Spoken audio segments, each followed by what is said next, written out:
एक चीज जो आपको बोल दी वो आपके लिए पत्थर की लकीर होनी चाहिए, उसको फॉलो करना, this is called as discipline. और अगर आप इतने दिन के लिए रहेंगे तो आपकी पूरी जीवन सुधर जाएगा। तुम्हें एक बात को फॉलो करना अपने आप आ जाएगा कि हाँ सर आप जो बोल रहे हो ना उससे फर्क भी पड़ता है, रिजल्ट भी आता है और अपने आप को मन चाहे रूप में हम देख भी सकते हैं।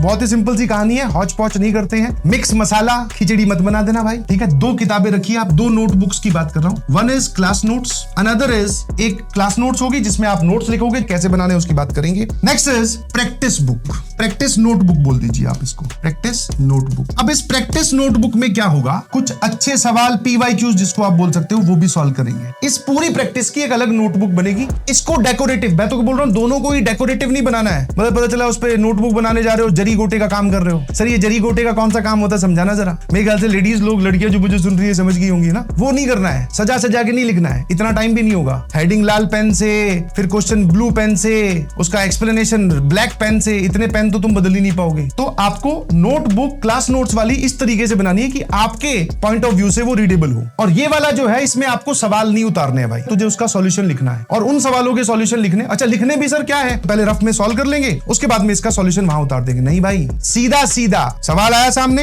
उसका जो सॉल्यूशन है वो यही सॉल्व होगा। खराब हो गया कोई बात नहीं, काटा मारो, साइड में जगह होती है, छोटे छोटे में उसका सही सॉल्यूशन नोट कर लो। सेकंड क्वेश्चन नहीं सॉल्व हुआ, जगह छोड़ दो, 3 लाइन की 2 लाइन की। तो 3 लाइन में सॉल्यूशन उसका नहीं आया तो कोई बात नहीं, एकदम बारीक बारीक लिखना, फिर चींटी बन जाना, ऐसे करना है। बहुत हल्का था, जो देखते ही हो गया, तो उसमें आपने लिख दिया जो भी बात थी, या उसको लिखो ही मत, क्योंकि सॉल्यूशंस आपको उन सवालों की जरूरत पड़ेगी लास्ट में। ये सारा काम किस लिए करवा रहा है, बिकॉज जब आपके पास में सारा सिलेबस खत्म हो जाएगा, आपको अच्छे सवालों जो आपने पूरे साल में अच्छे सवाल किए उनकी आपको जरूरत पड़ने वाली है। तो वो लाके कौन देगा, पूरा आप तो कराए, अलग अलग पन्नों पे फेंक दिए, वो पन्ने रद्दी में बेच दिए घर वालों ने, उससे कोई फायदा नहीं होगा। फिर आपको उतना टाइम फिर देना पड़ेगा, उतना टाइम आप फिर दे नहीं पाओगे। इसीलिए मैं आपको बोल रहा हूं कि अलग से एक नोटबुक बनाना, उसमें सिर्फ आपको डायरेक्ट क्वेश्चन सॉल्व करना है। कहीं एरर हुआ, काटा सीधा ऐसे, बोले ये गलत है, दूसरा उसके बगल में। क्या मेरी बात समझ रहे हो? डेकोरेटिव नहीं बनाना है। नोट्स आप अच्छे बनाने की कोशिश कीजिए, बट उसमें टाइम इन्वेस्ट ज्यादा नहीं करना है। अगर मान लो एक चैप्टर के नोट्स बनते हैं 5 पेज में, ध्यान सुनना, नोट्स बनते हैं 5 पेज में, तो प्रैक्टिस नोटबुक भरनी चाहिए 50 पेज में। समझ पा रहे हो? ये सिंपल सी रेशियो है, 10 गुना ज्यादा हो जाता है। कि सर हमने नोट्स बनाए 5 पेज लगे, एक सिंपल 5 पेज में तो कोई चैप्टर खत्म ही नहीं होगा। मैं एक एग्जांपल ले रहा हूँ, 5 पेज सर आगे पीछे लिखकर हमने उसमें पूरे नोट्स बना लिए, जो भी आपने लगाया। क्लास के जो सवाल थे वो भी हमने नोट्स में लिख लिए, क्योंकि क्लास की सारी बातें नोटबुक में जाएंगी। प्रैक्टिस की बात आती है वो 10 गुना ज्यादा होनी, उसका सॉल्यूशन वाला जो पार्ट है वो जाएगा 50 पेज। तो मतलब सर अगर ये 5 कॉपी भरेंगी तो ये 50 कॉपियां भरेगी, ये अगर 3 कॉपियां भरेगी तो ये 30 कॉपी भरेगी। सर आप सच बोल रहे हो, 30 कॉपी कहां से भर देंगे? मैंने कहा एक बार सवाल सॉल्व करना स्टार्ट तो कर, अपने आप भर जाएंगे। टाइम पास बिल्कुल नहीं करना है। सर इतना टाइम कहां से लाएंगे? तो बाकी चीजों से टाइम एक्सट्रैक्ट कीजिए,